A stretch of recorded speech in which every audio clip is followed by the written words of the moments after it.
महाविकास आघाडीमध्ये नाट्यमय घडामोडींना वेग आलाय। आदित्य ठाकरे शरद पवार यांच्या भेटीसाठी रवाना झाले होते। अगदी काही वेळापूर्वीच ते पुन्हा एकदा मातोश्री निवासस्थानी निघालेत। वायबी चव्हाणे सेंटरवरती दोघांची बैठक झाली आहे। त्यांच्यासोबत यावेळेस अनिल परब हे देखील उपस्थित होते। जागा वाटपावरून काँग्रेस आणि ठाकरे गटात टोकाचे वाद सुरू आहेत। त्याच पार्श्वभूमीवरती आदित्य ठाकरे आणि शरद पवार यांची ही भेट अतिशय महत्त्वाची मानली जाते।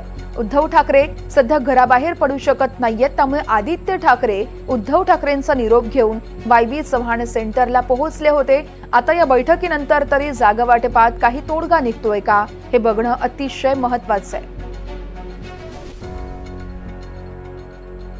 यावेळेस अनिल परब आणि आदित्य ठाकरेंनी पवार यांची भेट घेतली आणि त्यानंतर प्रतिक्रिया न देताच ते मातोश्री निवासस्थानी रवाना झालेत।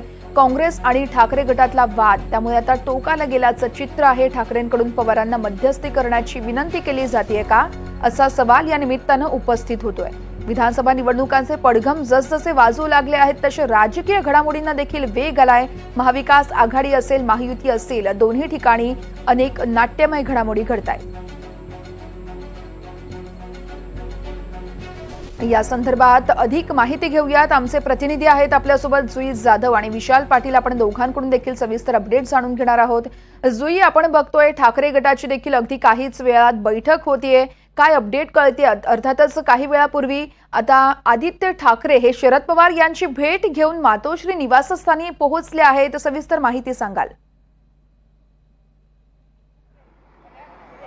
वर्षा, अगदीच बरोबर। आदित्य ठाकरे आणि अनिल परब हे वायबी चव्हाण सेंटरवरून रवाना झाले आहेत आणि थोड्याच वेळामध्ये मातोश्री इथे ते पोहोचणार आहेत आणि त्यानंतर बैठकीला सुरुवात होणार आहे। खरं तर जे या आधीच जे नेते आहेत महत्त्वाचे ते पोहोचले आहेत मातोश्रीवर। संजय राऊत आहेत, विनायक राऊत आहेत, सुभाष देसाई आहेत, अनंत गीते आहेत, वैभव नाईक आहेत, त्या अरविंद सावंत आहेत। त्यामुळे जे नेते आहेत मातोश्रीवर ते दाखल झाले आहेत। मात्र आता केवळ या दोघांची प्रतीक्षा आहे बैठक सुरू होण्यासाठी। पार्श्वभूमी जर आपण संपूर्ण प्रकरणाची पाहिली तर मग जागा वाटपाचा तिढा अद्यापही सुटलेला नाही। महाविकास आघाडीचा विदर्भच्या काही जागा आहेत ज्याच्यावर उद्धव ठाकरे यांचा पक्ष आणि काँग्रेस अजूनही अडून आहेत। मात्र यावरून संजय राऊत यांनी एक वक्तव्य केलं होतं की काँग्रेसचं जे महाराष्ट्राचं प्रतिनिधित्व आहे किंवा नेते आहेत ते सक्षम नाहीत निर्णय घेण्यासाठी, त्यामुळे ते वारंवार दिल्लीला जातात। त्यावरून नाना पटोले यांनी देखील संजय राऊत यांच्यावरती टीका केली होती प्रत्युत्तर करताना। मात्र लगेच त्याच्या दुसऱ्या दिवशी डॅमेज कंट्रोल करण्यासाठी रमेश चेन्नीथला यांना मुंबई गाठावी लागली आणि त्यांनी मातोश्री गाठून उद्धव ठाकरेंची भेट घेतली।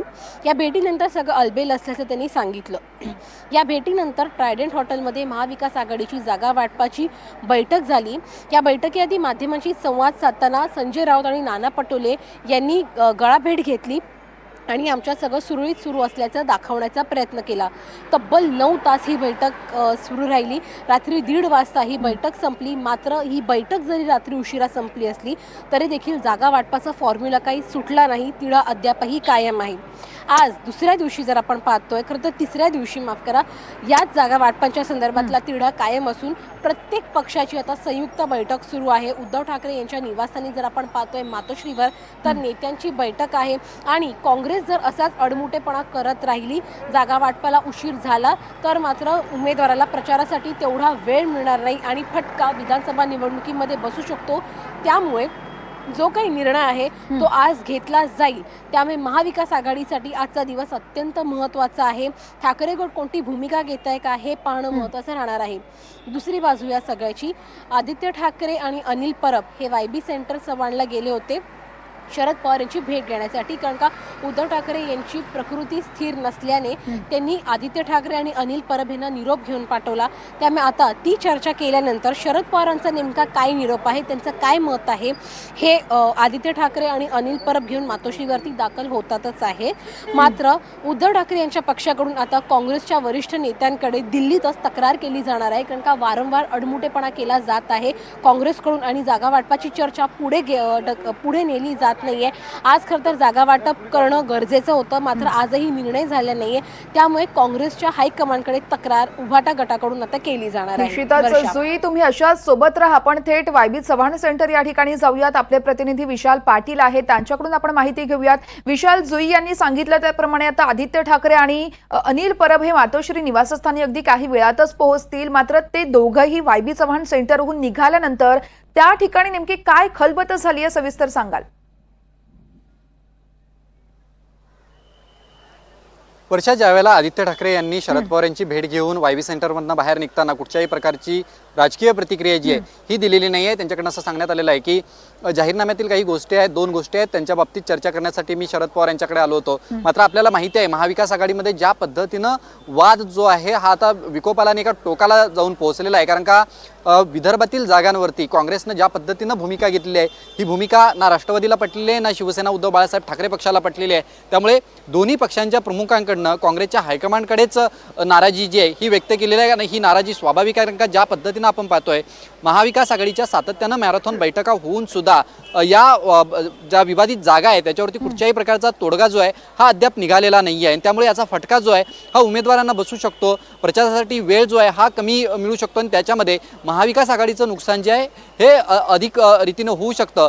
त्यामुळे महाविकास आघाडीच्या जे घटक पक्ष आहेत किंवा जे प्रमुख पक्ष आहेत यांना सुद्धा याचा फटका बसू शकतो. आणि त्याच अनुषंगानं आता आदित्य ठाकरे यांनी शरद पवार यांची भेट घेतलेली आहे. ज्या पद्धतीनं काल बैठक झाली होती, 10 तास बैठक झाल्यानंतर सुद्धा खरं तर काल तिन्ही पक्षांच्या प्रमुखांच्या थेट सूचना होत्या नेत्यांनी की आज कुठच्याही परिस्थितीमध्ये या जागांवरती तोडगा जो आहे हा काढला पाहिजे. असं असताना सुद्धा या जागांवरती कुठचाही प्रकारचा तोडगा जो आहे हा निघालेला नाही आहे. काल विदर्भाच्या जागांवरती वाद जो आहे हा पुन्हा उफळून आला आणि साधारणतः 10:30च्या सुमाराला संजय राऊत जे आहेत हे या बैठकीमधनं बाहेर गेले. आज सकाळच्या सत्रात आदित्य ठाकरे यांनी थेट शरद पवार यांची भेट घेतली आहे आणि राष्ट्रवादीकडनं सुद्धा तशा पद्धतीची नाराजी जी आहे ही काँग्रेसच्या हायकमांड समोर मांडण्यात आलेली आहे. त्यामुळे काँग्रेसची बैठक सुद्धा आज दिल्ली 4 वाजता होणार आहे.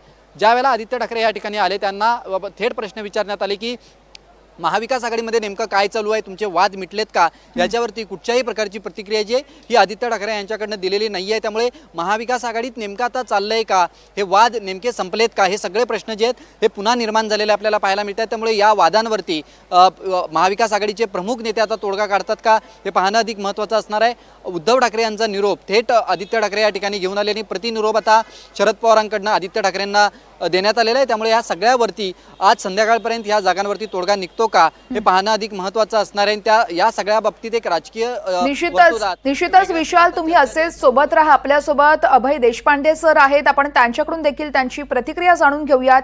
सर, सातत्यानं सांगितलं जातं महाविकास आघाडीमध्ये सगळं काही व्यवस्थित आहे, मात्र आता या सगळ्या घडामोडी पाहता तुम्हाला नेमकं काय वाटतंय, काय घडतंय महाविकास आघाडीमध्ये? नाही, मला वाटतं की जागांचा जो तिढा आहे तो अजून सुटताना दिसत नाही. त्या संदर्भात ठाकरे गट आणि काँग्रेस दोन्ही बाजू अतिशय आक्रमक आणि आग्रही दिसत आहेत. विशेषतः विदर्भातल्या ज्या जागा आहेत त्याचा वाद बराच मोठा आहे. दुसरा आहे की परस्पर काही ठिकाणी ठाकरे गटाने उमेदवारी जाहीर केलेले आहेत. जसं बांद्र्याचा उल्लेख झाला त्याप्रमाणे या जागांमुळेही काही वादाचे मुद्दे निर्माण झालेले आहेत आणि त्या संदर्भात काहीतरी तोडगा काढावा या दृष्टीने बरेच आतापर्यंत प्रयत्न झाले, पण तो निघत नसल्यामुळे आता टोकाची भूमिका घेऊन मला वाटतं की ठाकरे गटाने एक दबावाचं राजकारण सुरू केलेलं आहे. अर्थात आता या दबावाला काँग्रेस किती बळी पडते किंवा किती तडजोडीला तयार होतात ते बघावं लागेल. पण लोकसभेसारखी स्थिती आता तर निश्चितपणे नाहीये. लोकसभेच्या वेळेस काँग्रेसला आघाडी टिकवण्याचं, इंडिया आघाडी टिकवण्याचं त्यांच्याकडे एक मोठं आव्हान होतं. त्यामुळे ते त्यावेळेस पाहिजे त्या तडजोडी करायला तयार होते, पण आता तशी परिस्थिती नाही. दुसरीकडे ठाकरे गटाला वाटत होतं की या मुख्यमंत्री पदाचा चेहरा म्हणून उद्धव ठाकरे यांना पुढे केलं जावं. ती मागणी अमान्य झाल्यामुळे त्याची नाराजी अधिकच होती. त्यातही परत काही जागांच्या बाबत काँग्रेसने आक्रमक आणि आग्रही भूमिका घेतल्यामुळे मला वाटतं हा तिढा निर्माण झालाय आणि त्या संदर्भात शरद पवारांनी मध्यस्थी करावी या दृष्टीने जे काही प्रयत्न सुरू आहेत तेच आज आपल्याला दिसत आहेत. वर्षा, निश्चितच सर, त्यामुळे आता येणाऱ्या काळात नेमका काय घडामोडी घडतायत ते देखील पाहणं अतिशय महत्त्वाचं आहे. खूप खूप धन्यवाद सर तुम्ही दिलेल्या तुमच्या प्रतिक्रियेसाठी. तर राजकीय विश्लेषक अभय देशपांडे सर आपल्यासोबत होते आणि त्यांनी देखील प्रतिक्रिया दिली आहे.